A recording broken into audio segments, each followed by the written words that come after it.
자, 57쪽 양난 이후 조선의 세계관과 대외관계의 변화. 병자호란 이후 명이 멸망하고 청이 중국을 장악했지만 조선에서는 청을 정복하자는 북벌운동이 전개가 되었습니다. 잠깐만.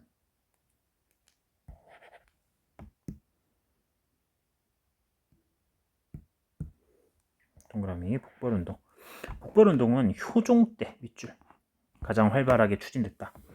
효종과 서인 세력은 국방력의 강화를 추진했다. 그러나 국력이 강해진 청과의 전쟁을 실행에 옮기기는 어려웠고 오히려 재정 부담에 되기도 했습니다. 결국 효종이 사망하고 북벌은 실현되지 못했으나 서인 세력은 여전히 북벌을 주장하며 밑줄 북벌을 주장하며 정권 유지. 그 과정에서 조선이야말로 명예 문화를 계승한 중화 문명의 유일한 후계자라는 조선 중화주의가 나타났다. 정신승리죠, 이거. 자, 중국 대력을 장악한 청의 국력은 더욱 강해졌고 문물도 크게 융성해졌다. 청과 4대 관계를 맺은 조선은 매년 청의 수도 연경에 연행사라는 사절단을 파견합니다. 연행사 일행 중에는 청의 문물을 접하면서 견문을 쌓고 청의 문물을 조선에 전하는 사람들도 있었다. 또한 청에 도입된 서양 문물이 이들에 의해 조선에 소개되면서 조선에서는 중국 중심 세계관의 변화가 나타납니다. 홍대용, 박지원 같은 실학자들을 중심으로 해서 청나라를 정복하는 것이 아니라 배우자는 북학론이 제기됩니다. 자, 이때 서양 문물의 대표적인 게 아까 얘기했던 고려만국 전도예요. 마테오 리치가 만든 고려만국 전도 밑줄 그어놓고 조선이라는 나라의 이 새로운 인식을 전해준 거야. 세계 지도를 우리가 지금 아는 세계 지도로 그린 거죠. 지금 우리는 세계 지도를 이렇게 알고 있습니다. 하지만 그 전에 조선에게는 세계 지도가 이렇게 안 생겼었거든. 그 전 조선 사람들이 볼 때의 세계 지도는 중국이 세상의 가운데 있고 중국을 중심으로 발달을 했었습니다. 근데 이제는 조선 사람들의 머릿속에 세계 지도가 바뀌게 되면서 중국 중심의 세계관을 좀 극복하게 되는 계기가 된 거죠.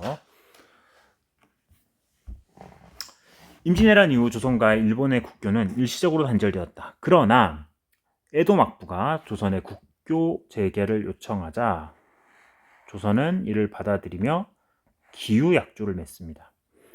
에도 막부는 막부의 수장인 쇼군이 바뀔 때마다 조선의 통신사 파견을 요청했습니다. 19세기 초까지 파견된 통신사는 조선이 일본에 보내는 외교사절이다. 에도 막부의 쇼군은 통신사를 성대히 맞아 쇼군의 권위를 인정받고자 했다. 또한 통신사 일행의 이동 과정에서 두 나라 지식인의 교류.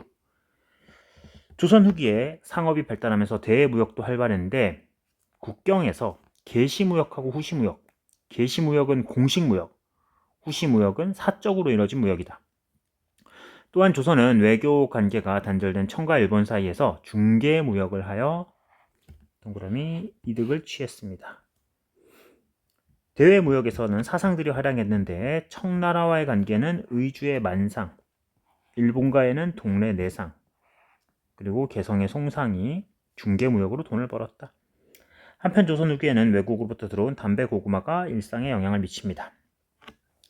자, 인삼, 조선의 수출품이 되다. 조선 정부는 중국 사신단에 동행한 역관들에게 여비 대신 중국에서 약용으로 인기가 높은 인삼을 지급했다.